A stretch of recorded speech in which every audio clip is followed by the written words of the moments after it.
So today I'm thrilled to be chatting with GCAN member Hayley Earlam to be highlighting the work of the Overdrive Dance Company. Hayley is an independent dance artist based in Glasgow with vast experience in performance and facilitating dance. Along with Lucy Wilde, who is also a dance artist, Hayley works collaboratively with young people and young dancers through Overdrive Dance Company to create works which are highly physical, daring, tender, and often humorous. Hayley and Lucy set up the company in 2015, and last year they received some money through GCAN's Small Youth Arts Fund to plan and deliver Zoom workshops to their participants. So today I'm going to ask Hayley a few questions about her project. So the first question is, what inspired you to set up this project and how did it come about in the first place?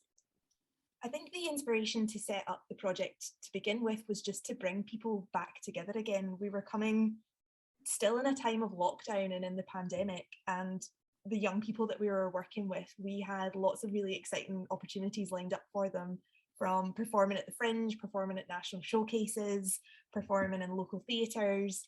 And then the pandemic hit and all of those opportunities went out the window, and they also lost contact with each other. We weren't able to come together. So the inspiration was an opportunity to bring our young people back together again. They're a really tight community, they're friends, and not getting to see each other had an impact, as well as them not getting able to express themselves and take part in dance. So yeah, the inspiration was just the young people and giving them the chance to be back together again. Yeah, and were they quite engaged in the whole process of doing things online and coming together? We had found online was a tricky thing. I don't think anybody would ever plan to go online. So we had, for the project, we had two options. We could go online, and if we were lucky and we were able to be in person, we'd had a plan to go in person. And fortunately, we were able to meet in person. And we had found through doing some work, some other projects on Zoom, there's just tricky things to navigate in terms of finding the right space. Is your Wi-Fi going to be okay? Is there going to be other people in the space watching you take part?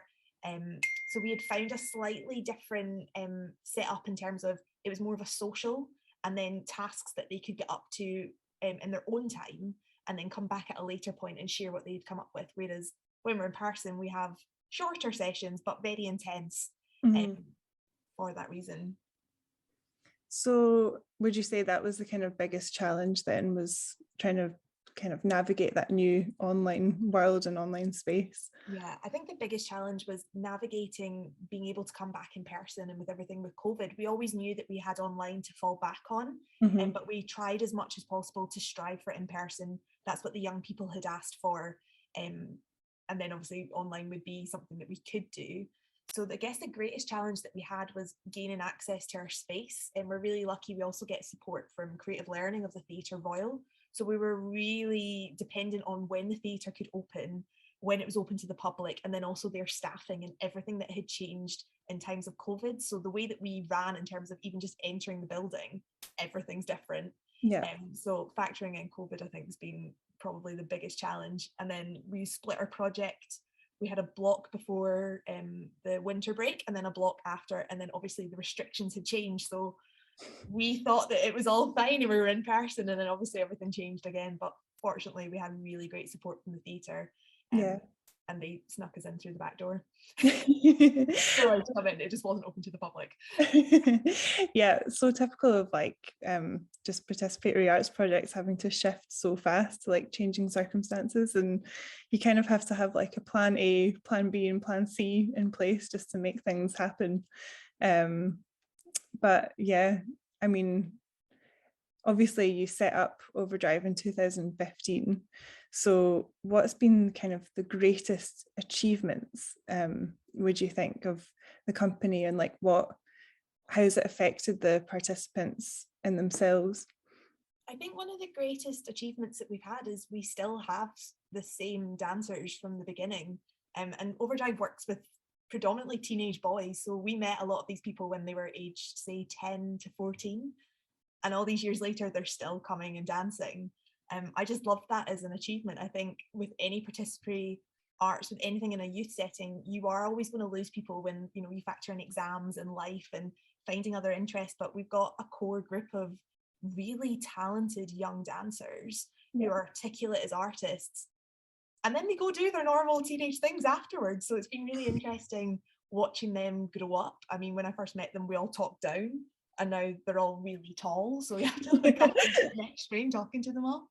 But it's been really interesting. I think our greatest achievement is the fact that we have the same young people and we've gone on a journey together throughout the whole time that Overdrive's existed. That's amazing. Yeah. That's like the youth practitioner's dream, isn't it, to keep engagement up and keep people coming along. So definitely. Obviously you're an independent dance artist yourself and you work with the young people. So has the kind of participatory element changed your perspective of your own practice in any way? Like, have they influenced each other? Because that's something that I always find quite interesting with practitioners, is they've usually got like their studio practice and then they've got their kind of community focused practice. And I just wondered if you had any kind of insights from that process. Yeah, I'm quite lucky. My practice is quite diverse in terms of I work in performance and creation, and then I also work with lots of different community groups. And I guess the way I think about it is one thing can't exist without the other. So what I'm exploring in my performative sense, I then find ways that we can do that in a community or participation setting.